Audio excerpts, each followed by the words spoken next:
بسم اللہ الرحمن الرحیم۔ ایک مرتبہ حضرت عمر فاروق رضی اللہ عنہ نے اکابر صحابہ کے مجمع سے، جن میں حضرت عبداللہ بن عباس رضی اللہ عنہما بھی تشریف فرما تھے، سوال کیا، شب قدر رمضان کی کون سی تاریخ میں ہوتی ہے؟ سب صحابہ رضی اللہ عنہم نے صرف اتنا کہا، واللہ اعلم، اللہ ہی زیادہ جانتے ہیں، کوئی تعین اور فکس تاریخ بیان نہیں کی۔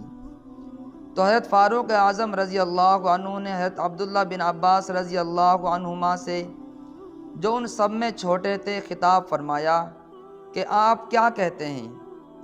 تو حضرت عبداللہ بن عباس رضی اللہ عنہما نے فرمایا کہ امیر المؤمنین، اللہ تعالیٰ نے آسمان 7 پیدا کی، زمینیں 7 پیدا کی، انسان کی تخلیق 7 درجات میں فرمائی، پھر فرمایا انسان کی غذا 7 چیزیں بنائیں۔